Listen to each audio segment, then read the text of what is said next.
So hey guys and welcome back to 1MUFC your daily dose of Manchester United.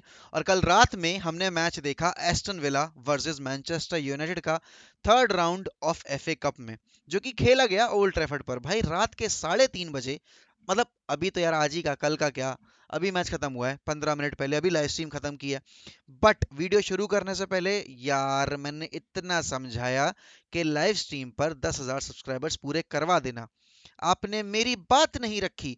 But कोई बात नहीं, आज का दिन है आपके पास, हमारे पास 200 सब्सक्राइबर्स चाहिए हैं, दरकार है हमें 200 सब्सक्राइबर्स की, जिसके बाद हम 10 के सब्सक्राइबर्स अपने पूरे कर लेंगे। तो यार डू मेक श्योर कि अगर आप पहली बार इस चैनल पर आ रहे हो तो दबा दो वो अपना सब्सक्राइब का बटन और बेल आइकन भी हिट कर दो। अब कल के गेम की अगर मैं बात करूं तो ये गेम मैं दो हाफ में बांट सकता हूं कि एक हाफ में जहां यूनाइटेड अच्छा खेली और एक हाफ में जहां यूनाइटेड अपनी जान बचाने के लिए खेल रही थी। फर्स्ट हाफ में दोनों ही टीम्स ने चांसेस बनाए, दोनों ही टीम्स ने इंटेंट दिखाया। यूनाइटेड ने भी चांसेस बनाए, United work more clinical in terms of creating chances, in terms of taking chances. But उस टाइम पर एमिलियानो मार्टिनेज भाई अलग ही फॉर्म में खेल रहा था आज के गेम में। अगर मैं मतलब इस गेम की बात करूं ना, तो it was not between attack versus attack, it was actually goalkeeper versus goalkeeper, क्योंकि दोनों के गोलकीपर्स ने इतने ब्रिलियंट सेव्स निकाले हैं इस गेम में, बता नहीं सकता। David De Gea once again came to the rescue of Manchester United और उन्होंने आज डूबती नाव हमारी बचा ली एक बार फिर से। एंड एमिलियो मार्टिनेज अगर नहीं होते गोल पोस्ट में तो एस्टन विला कम से कम 3 या 4 गोल कंसीड कर जाती। बट अगर एस्टन विला का लक अच्छा होता ना आज, तो एस्टन विला कम से कम 3 गोल स्कोर करती यूनाइटेड के अगेंस्ट। अब इस गेम की अगर मैं लाइनअप की बात करूं तो हम वही अपने रेनियक के शेप में गए, 4-2-2 में। रेनियक ने माइंड गेम्स खेलने की कोशिश की थी कि भाई मैं 3 सेंटर बैक की फॉर्मेशन में जाऊंगा, बट नहीं, हमें ऐसा देखने को नहीं मिला। अब जब आपने ग्रीनवुड को और ब्रूनो को उस तरह के सिस्टम में खिला दिया, ठीक है ना। अब ब्रूनो, मैं बहुत क्रिटिसाइज कर रहा था कि ब्रूनो को फ्रीडम नहीं मिल रही, फ्रीडम नहीं मिल रही, फ्रीडम नहीं मिल रही। एक्चुअली एट टाइम्स ना वो फॉर्मेशन 4-3-1-2 हो रही थी, एट टाइम्स वो फॉर्मेशन 4-3-3 भी हो रही थी। तो वहां पर Bruno as a number 10 operate कर पा रहा था, क्योंकि Greenwood was playing more of a right winger और Cavani was playing as a sole number 9 और Rashford is playing as a right left winger. तो उस टाइम पर ब्रूनो का गेम अच्छा निकल कर रहा था। फर्स्ट हाफ में हम उसी तरह खेल रहे थे, हम क्लोज डाउन कर रहे थे प्लेयर्स को, हम बॉल्स जीत रहे थे, हम अटैक क्रिएट कर रहे थे, हम डायगनल्स खेल रहे थे, हम पूरी विड्थ का यूज कर रहे थे पिच का। बट सेकंड हाफ में वो कुछ हमने नहीं किया। सेकंड हाफ में वही वाली बात है जो हमेशा बोलता हूं मैं, कि यूनाइटेड एक ऐसी टीम है जो कि एक हाफ से दूसरे हाफ में मोमेंटम कैरी करके नहीं ले जा पाती। और कल एस्टन विला के अगेंस्ट भी वही हुआ। स्टीवन जेरार्ड बहुत ही किस्मत, मतलब आज वो कोस रहा होगा अपनी किस्मत को, कि क्योंकि वो यार जीतना, अगर मैं सही मायने में कहूं कि अगर फुटबॉलिंग बेसिस पर कहूं तो वो डिजर्व करते थे जीतना।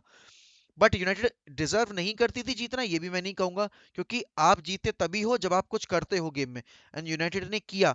मैकफ्रेड की जोड़ी जब आई थी तो बहुत सारे लोगों ने मुझसे ये कहा था कि भाई आप वॉच अलोंग मत करो क्योंकि मैकफ्रेड खेल रहे हैं। मैंने ये कहा था कि अगर एकेडमी के 11 के 11 बंदे भी खेलेंगे ना तो भी मैं वॉच अलोंग करूंगा, क्योंकि it's not about who is playing in the team, it's about which club am I supporting, and I am a United supporter, and I will do everything, and I will give my everything just to watch United play. और आज United ने और United के उन players ने जो कि बहुत ही हमेशा शक की निगाहों में रहते हैं, उन्होंने परफॉर्म किया। एंड स्कॉट मैकटोम ने मुझे जरा जरती भर पसंद नहीं है, बट आज स्कॉट मैकटोम ने गोल स्कोर किया। एंड फ्रेड को मैं बहुत हाईली रेट करता हूं in comparison to that of Scott मैकटोमने। फ्रेड ने आज वो चीज वापस से प्रूव की है, बिकॉज फ्रेड मेरे हिसाब से was the best player on the pitch tonight. वो भाई टेक्टिकल फाउल्स कर रहा था, वो आपके डुअल्स जीत रहा था, ग्राउंड डुअल जीत रहा था, वो अपनी बॉडी लाइन पे लगा रहा था। He was trying to create chances, he assisted the goal as well for McTominay, तो he gave his everything, and Fred in my opinion was the best player on the pitch। And उनके बाद अगर मैं बात करूं कि pitch पे best player कौन था, तो it has to be Edinson Cavani and David De Gea, और उसके बाद कहीं ना कहीं स्कॉट मैकटोमिने भी। बट प्लेयर्स ने मुझे इंप्रेस किया। Rashford in first half was good, but Rashford in second half भाई ऐसा लग रहा था जैसे किसी ने उस पे कोड़े बरसा दी हो, उसकी एनर्जी निकाल ली हो। एंड ग्रीनवुड, मेसन ग्रीनवुड भाई अब ये मत कहना कि ग्रीनवुड के करियर का ये जो स्लोप चल रहा है वो रोनाल्डो की वजह से चल रहा है। आज के गेम में रोनाल्डो था भी नहीं आसपास, एंड फिर भी Mason Greenwood was shitting himself on the field. Mason Greenwood ने इतने चांसेस, स्लॉपी चांसेस मिस किए हैं, और ग्रीनवुड ने इतने बार अच्छा अपॉर्चुनिटी ना देखते हुए शॉट लेने का ट्राई किया है कि सब हक दिया। आपको नंबर ऑफ शॉट्स आपकी स्क्रीन पे दिख रहे होंगे कि यूनाइटेड ने इतने ज्यादा नंबर ऑफ शॉट्स लिए, बट उन नंबर ऑफ शॉट्स में कोई पावर नहीं थी, उन नंबर ऑफ शॉट्स में कोई इंटेंट नहीं था। कहीं से भी आकर आप शॉट ले लोगे, वो एमिलिनो मार्टिनेज के सीधे गोद में जाके गिर रहा है। क्या मतलब है? केवल आपका शॉट ऑन टारगेट रेशियो बढ़ रहा है और कुछ नहीं हो रहा, क्योंकि वो रियल अपॉर्चुनिटीज नहीं थी गोल स्कोरिंग की। जो रियल अपॉर्चुनिटी मिली थी आपको 1v1 सिचुएशन में, वो आपने हक दी। ठीक है ना? आप वहां पे रेशफोर्ड को स्क्वायर कर सकते थे। वहीं दूसरी तरफ रेशफोर्ड ने जब स्क्वायर करनी थी बॉल, तब रेशफोर्ड ने इतना कम पावर लगाया कि वो बॉल गई नहीं। Bruno Fernandes, Bruno has to step up, now. Now is the high time जब ब्रूनो को स्टेप अप करना पड़ेगा, क्योंकि अब अगले राउंड में आपको मिडल्स ब्रो मिल रही है। And FA cup is the only fixture, ठीक है ना? FA cup is the only cup competition जहां आप वाकई में कुछ उखाड़ सकते हो इस साल, जहां आप वाकई में जीत सकते हो। और ये one of the most prestigious cup है इंटरनेशनल, अगर मैं फुटबॉल की बात करूं तो, क्योंकि ग्लोबली सबसे पुराना आपका कंपटीशन एफए कप है। और इसका मान्यता बहुत ज्यादा है इंग्लिश इंग्लिश लीग में। तो आप अगर ये जीतोगे तो भाई आप एक तो 5 साल बाद पहली कोई ट्रॉफी जीतोगे।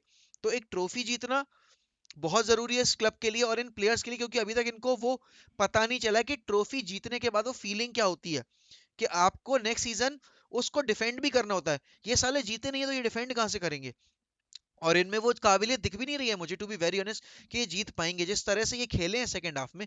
एंड यहाँ पर फिर वही वही वही वाली बात आती है कि आप देखो, अब इसमें मैं मैनेजर को ब्लेम नहीं कर सकता, बट यहाँ पे मैं एक चीज कहूंगा कि रेनिक एक चीज जो कर सकता है, वो ग्रीनवुड की जगह लिंगार्ड को स्टार्ट कर सकता है। भाई लिंगार्ड ने आखिरी के 10 मिनट में वो दिखा दिया कि लिंकअप प्ले किसे कहते हैं, वन टच फुटबॉल किसे कहते हैं। और साथ ही साथ एंथनी इलांगा, भाई एंथनी इलांगा ने आकर पिच पर क्या एनर्जी लाई है। एंथनी इलांगा मेरे हिसाब से तो रेशफोर्ड और ग्रीनवुड से बेटर खेल गया, जो उन्होंने खेला है 90 मिनट्स में। बिकॉज एंथनी इलांगा के रन्स, लिंकअप प्ले भाई, फाइनल थर्ड में डिलीवरीज, वो इंटेंट, वो सब पॉजिटिव था। ये एनर्जी आप चाहते हो भाई एक यूनाइटेड प्लेयर से, जब वो एक ऐसे कंपटीशन में खेल रहा हो जहां आपको जीतना ही जीतना है। एंड आप ब्रिंक पर होके एक गोल आपने कंसीड किया तो आपके लग जाएंगे।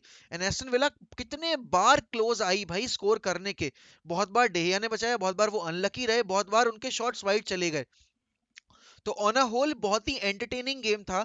मैं मतलब मेरा जागना सफल हुआ है, आज मुझे कम से कम रेंट नहीं करनी पड़ रही है मैच खत्म होने के बाद। I am happy with the result. अगले राउंड में हमें मिडल्सबरो से खेलना है, जो कि fourth round of FA cup है। तो वहां पर थोड़ा सा लाइट फिक्चर मिला है हमें, बट अभी इसी एस्टन विला साइड के अगेंस्ट हमें 15 तारीख को वापस से खेलना है। तो भाई ये वेकअप कॉल थी यूनाइटेड के लिए और साथ ही साथ इन प्लेयर्स के लिए कि you guys are still not performing up to your level best, you guys are not living up to the standards, you guys are not fulfilling your potential। तो अगर ऐसे खेलना है यार, डोंट एक्सपेक्ट कि आप यूनाइटेड के रेगुलर बन पाओगे। एंड रोनाल्डो नहीं था, रोनाल्डो की न्यूज यही है कि उसके थोड़ा सा बैक में इशू हो रहा था। एंड डीन हेंडरसन के सैमुअल लकर्स ने ये रिपोर्ट डाली है कि डीन हेंडरसन को इन्वॉल्वमेंट इसलिए नहीं किया गया क्योंकि शायद वो लोन मूव के लिए ट्राई कर रहा है। Most probably he will be heading to IX. और साथ ही साथ सैंचो के साथ अभी सिचुएशन पता नहीं थी मुझे कि क्या है क्या नहीं, बट जो भी लेटेस्ट अपडेट रहेगी वो आपको वन एमएफसी चैनल पे मिल जाएगी, specially related to Manchester United. और वापस से मैं एक बात कहना चाहूंगी, आज के दिन में आपको हर हाल में 10K सब्सक्राइबर्स का टारगेट हमारा पूरा करवाना ही करवाना है। क्योंकि यार देखो, जब एक कंटेंट क्रिएटर उस प्लेटफॉर्म पे पहुंच जाता है ना 10K पर, तो भाई वो उसके लिए बहुत ही मोरल बूस्टिंग मोमेंट रहता है। एंड बहुत ही मतलब एक तरीके से यार वो एक्साइटमेंट, वो खुशी वो अलग ही रहती है।